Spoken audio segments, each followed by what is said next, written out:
when do you go to heaven? That's what I expect the immediate thought for most of us to be, is when we die.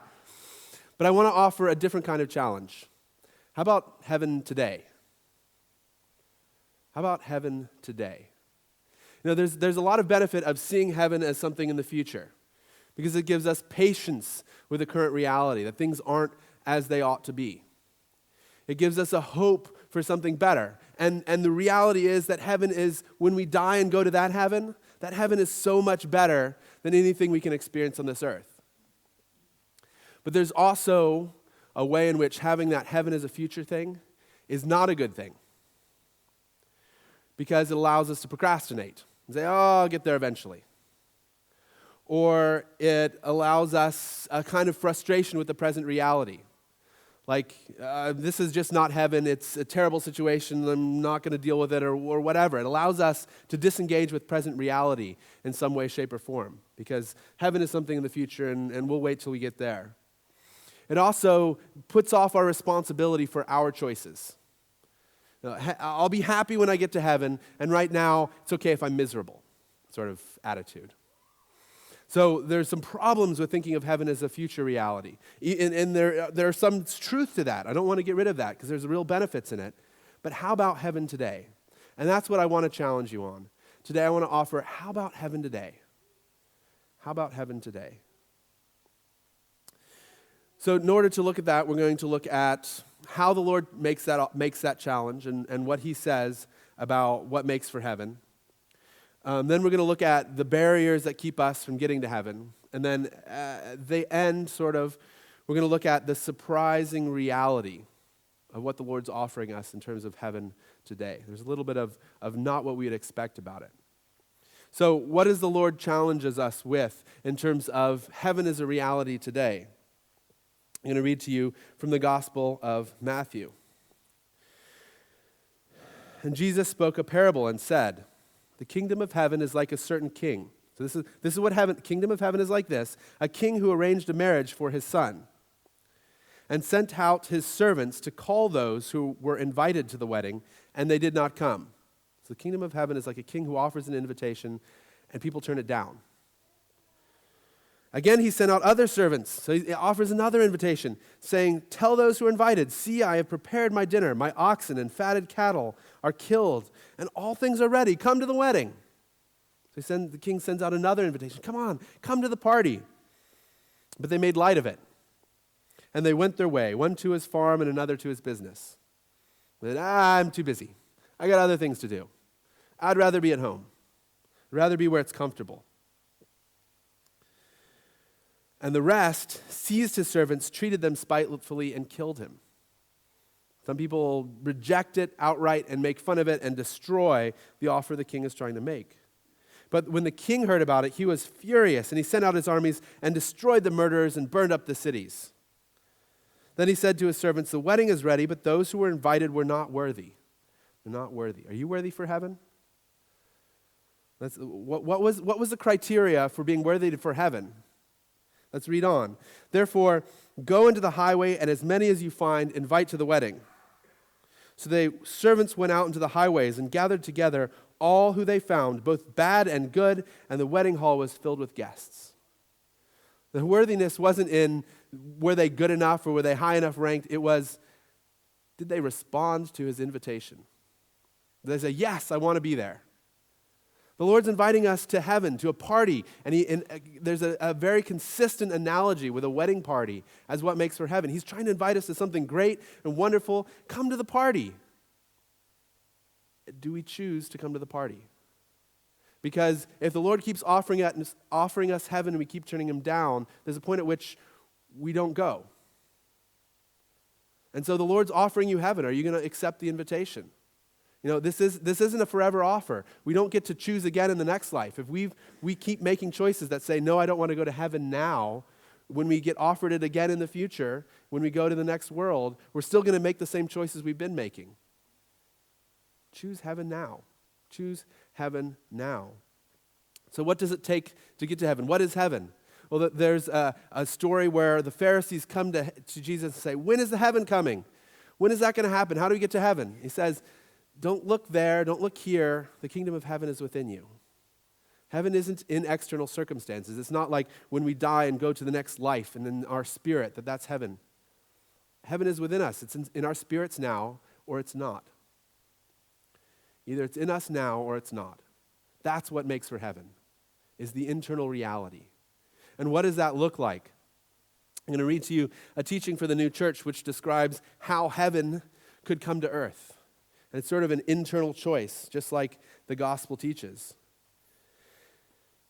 If people were to make love to the Lord and charity towards the neighbor the chief things of faith, we say the number one highest priority of my life is loving the Lord and loving other people, all the differences between Christian churches would become one. All the different Christian churches would become one. And all the disagreement which stems from doctrine alone would just disappear. Indeed, the hatred one man holds against another would be dispelled in an instant, and the Lord's kingdom on earth would come. The Lord's kingdom on earth would come.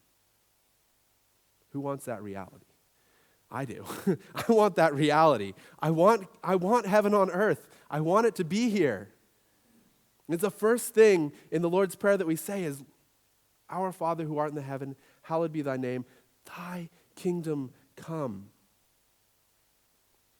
Thy kingdom come.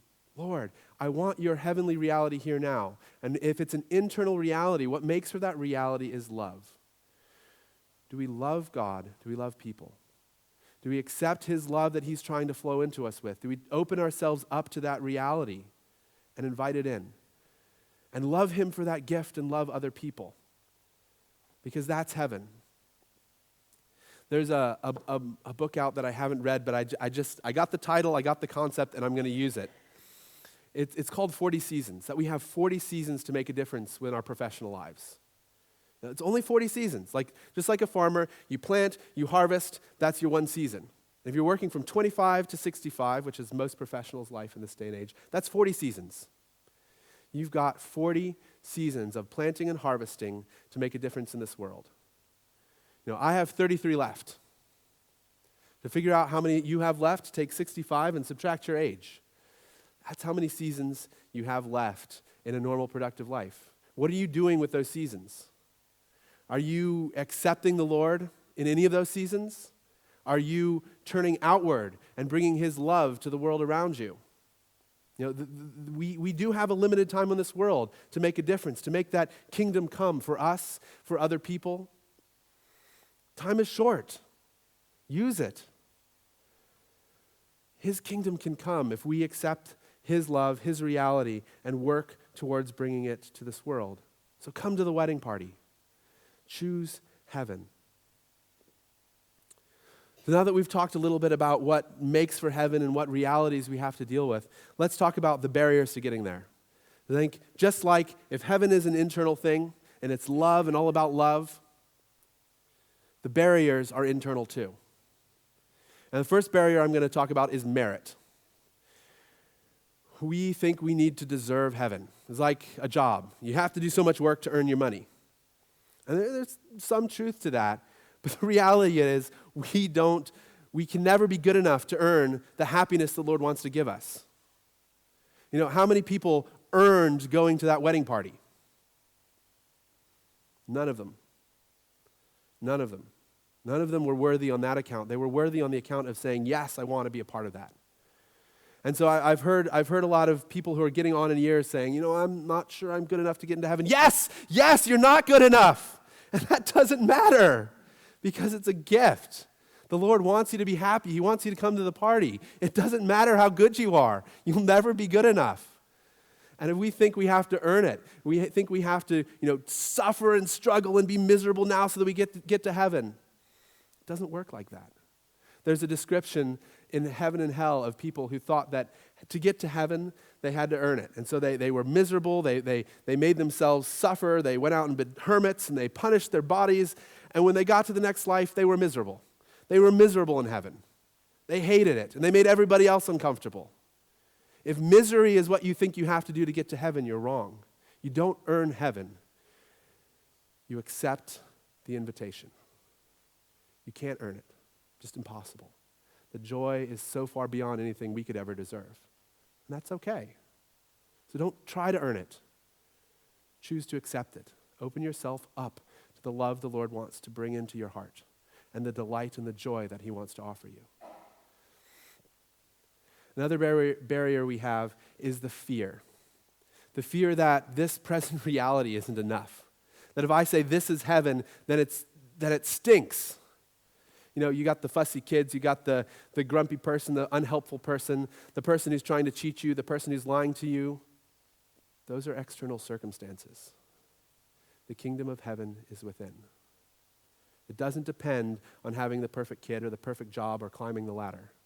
It doesn't depend on those things. The kingdom of heaven is within. Do you accept the invitation to receive the love the Lord wants to give you? And the last barrier I want to talk about is choosing something else.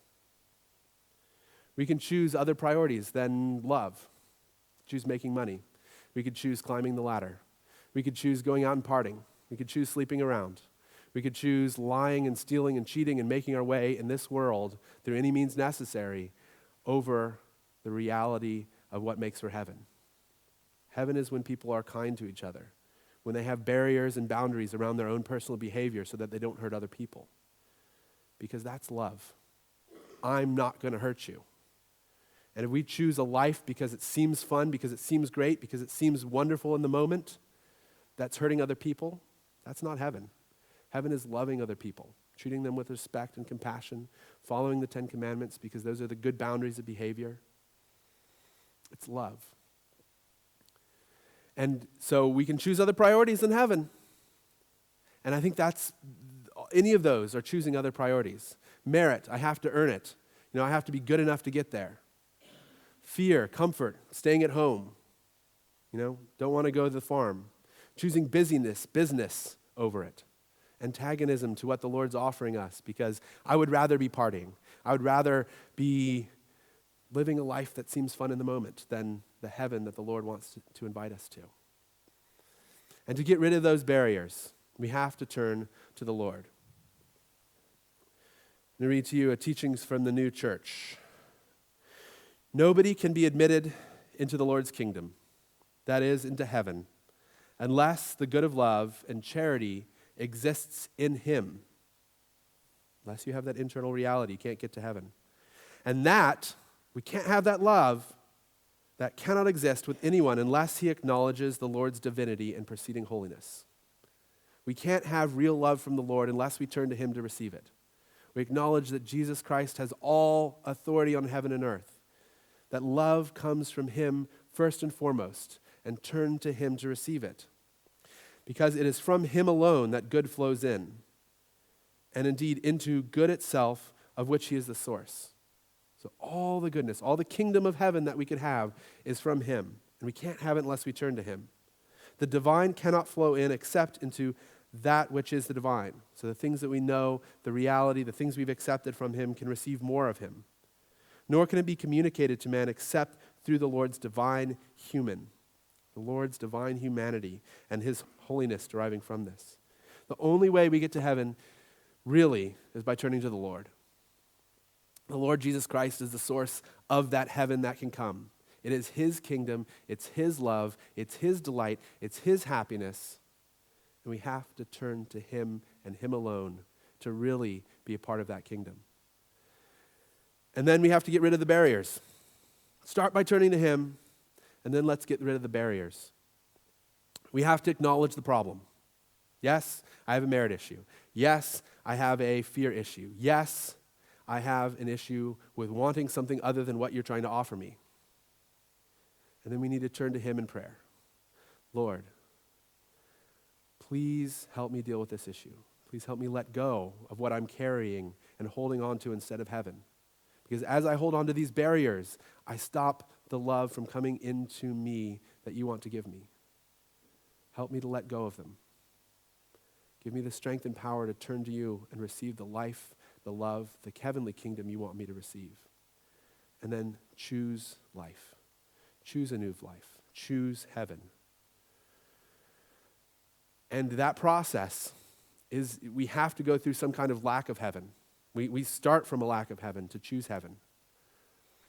And so this is where that future reality of heaven starts to become a little messy.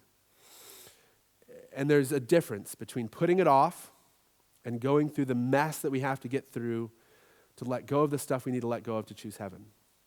Because when we really do want something other than what the Lord's offering us instead of heaven, there's going to be an internal struggle, a battle to let go of this. And that's going to be not heaven. That's going to be misery and it's going to be hell. As we fight with every breath to crucify our flesh, to let go of that thing that we want rather than heaven. But then there's a difference between that and procrastination, between putting it off and I'll get there someday. And it takes some amount of wisdom to see the difference. Because we can choose to make ourselves miserable and never actually choose heaven, or we can choose to let go and the struggle that takes to let go. And you need to pray to the Lord for light, for wisdom to see the difference between those two things. Pray to the Lord for light and wisdom to see the difference between those two things. So come to the party. Choose heaven. There's this surprising, now we've gotten to the third part, the surprising reality of heaven on earth. There are many ways in which life here falls short of what heaven can be. We've got to deal with evil around us. We've got to deal with people who are choosing to try to hurt us. We've got a body that slows and drags us down, that distracts us and frustrates us. We've got the limitations of the finite world. We can't see the people we want to see when we want to see them. We've got the limitations of the finite resources and the limitations of the people that we love. That we want more for them. Sometimes they're less than they could be, and yet we still love them, and that can be frustrating. But the surprising part of heaven on earth is that it comes through that reality, not despite it. It comes through that reality, not despite it. The Lord's Beatitudes, His blessings, He says, "Blessed are those who mourn. Blessed are those who hunger and thirst for justice. Blessed are those who are persecuted." Not what we think of when we think of heaven, but that's heaven on earth. That is heaven on earth, to mourn, to hunger and thirst for something more, to be persecuted. That's heaven on earth. Heaven is not in the external circumstances. Heaven is within. And we're blessed if we see that things are not as they ought to be. We're blessed if we see that things are not as they ought to be. We see the reality and say it's less than what it could be. And that hurts and that's painful, but it's also where heaven exists in us. Because through that blessing, the world has an opportunity to become closer to the reality. Because we'll strive for something more. Heaven starts with that blessing of mourning, of hunger and thirst, of being persecuted. And so when we come up against realities that are less than they ought to be, we can choose to disengage. That's a painful reality. I'm not going to be there. But that removes the opportunity for us to help that situation, for be a good influence on that situation. Disengagement is not accepting the reality. The other way is we can choose to let go of the ideals. Say, the Lord's kingdom, that's whatever. I'm going to choose to deal with the reality that's in front of me. No, there's a tension between these two things.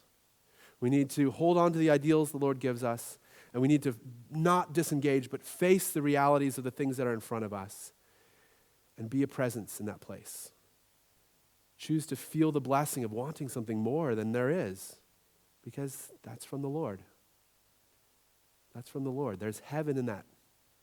And we can hold it and it can make us miserable, or we can hold it as, this is a blessing. The Lord's giving me something to hope for, to work towards, to grow in, to help other people grow in. It's in that space that the Lord offers us heaven, not apart from it. Not apart from it. That is heaven on earth. It doesn't happen apart from that tension. And don't let go of that tension. Hold on to the ideals of what can be. Hold on to our engagement with the reality that's in front of us. And let's live in that tension, because the Lord can bless us there with heaven. So let's pray for heaven to come. Let's choose heaven. Let's feel the happiness of blessing, of hope for more, and acknowledge that as part of the Lord's blessing for heaven in our lives. So this is my final sermon, and I've chosen to end with some words from Moses, because they're part of his final words to the children of Israel as he was going to leave them. And I think it resonates with a lot of what we've talked about today.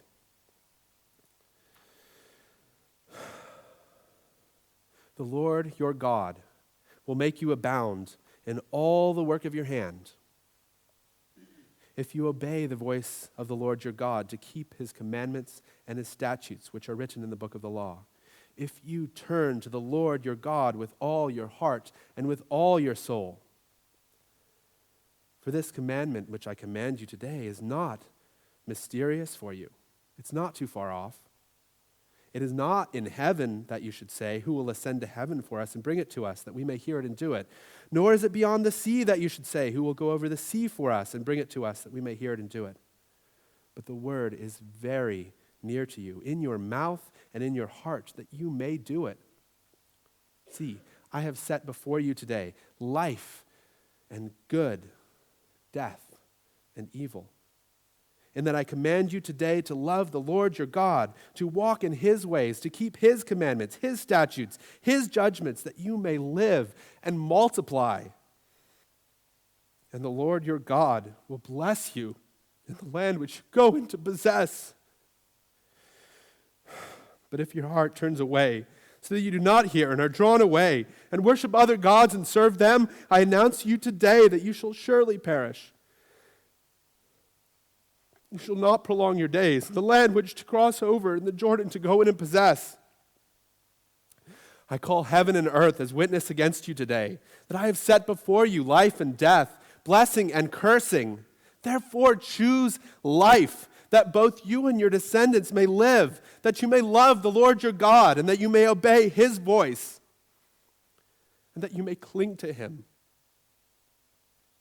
For he is your life and your strength, and the length of your days, that you may dwell in the land which the Lord swore to your fathers, to Abraham, to Isaac, and to Jacob, to give them. Choosing heaven is a moment-to-moment decision. It's a daily decision. It's a moment-to-moment decision. Choose life. Choose heaven. You have a choice between anger and love. You have a choice between frustration and patience. You have a choice between giving up and hope. Choose life. Choose love. Come to heaven today. There is no day but today to choose heaven. Amen.